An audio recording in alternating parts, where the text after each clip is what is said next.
부끄럽네. 주님을 찬송하면서 할렐루야 할렐루야. 내 앞길 멀고 험해도 나 주님만 따라가리. 그 두려움이 변하여 내 기도 되었고 전날의 한숨 변하여 내 노래 되었네. 주님을 찬송하면서 할렐루야 할렐루야. 내 앞길 멀고 험해도 나 주님만 따라가리. 내 주는 자비하셔서 늘 함께 계시고 내 궁핍함을 아시고 늘 채워주시네. 주님을 찬송하면서 할렐루야 할렐루야. 내 앞길 멀고 험해도 나 주님만 따라가리. 내 주와 맺은 언약은 영불변하시니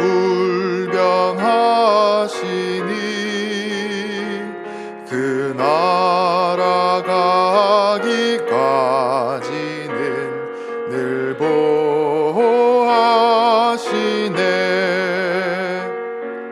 주님을 찬송하면서 할렐루야 할렐루야.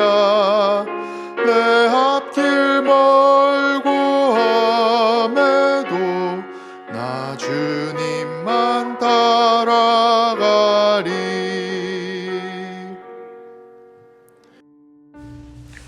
오늘 말씀은 아모스 2장 6절에서 16절까지의 말씀입니다. 여호와께서 이와 같이 말씀하시되 이스라엘의 서너 가지 죄로 말미암아 내가 그 벌을 돌이키지 아니하리니 이는 그들이 은을 받고 의인을 팔며 신 한 컬레를 받고 가난한 자를 팔며 힘없는 자의 머리를 티끌 먼지 속에 발로 밟고 연약한 자의 길을 굽게 하며 아버지와 아들이 한 젊은 여인에게 다녀서 내 거룩한 이름을 더럽히며 모든 제단 옆에서 전당 잡은 옷 위에 누우며 그들의 신전에서 벌금으로 얻은 포도주를 마심이니라. 내가 아모리 사람을 그들 앞에서 멸하였나니 그 키는 백향목 높이와 같고 강하기는 상수리 나무 같으나 내가 그 위의 열매와 그 아래의 뿌리를 진멸하였느니라.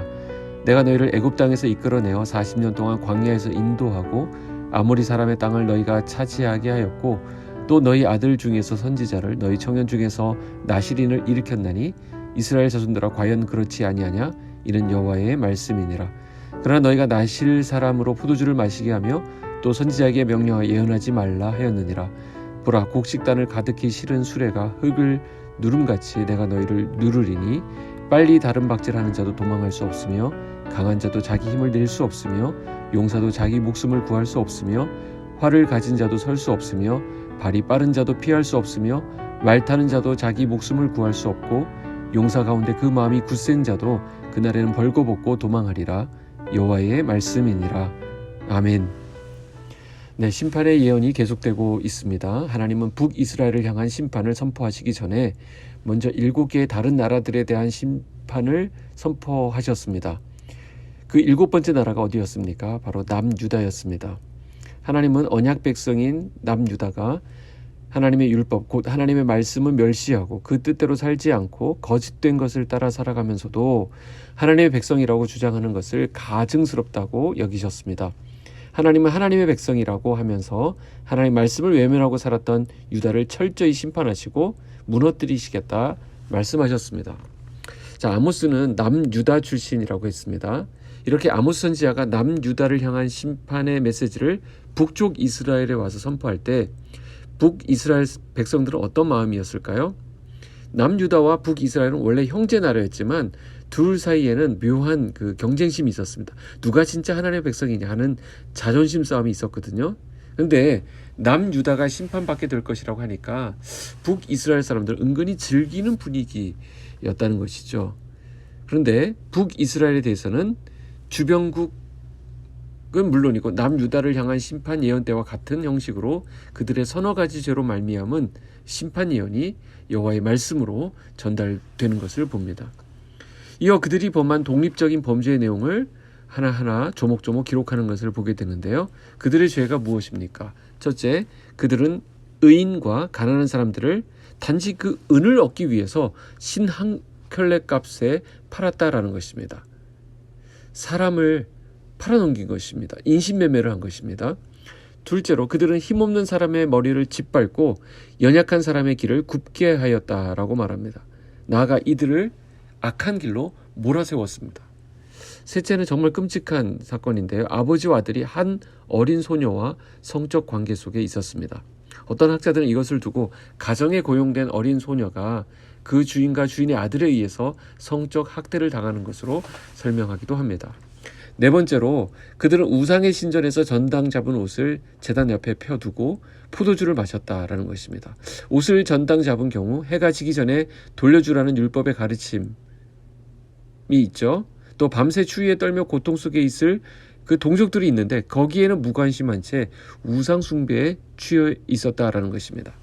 뿐만 아니라 하나님의 선지자와 나시린들을 존중하지 않고 도리어 이들을 미혹하고 탄압했다라는 것이 12절까지 나와 있습니다.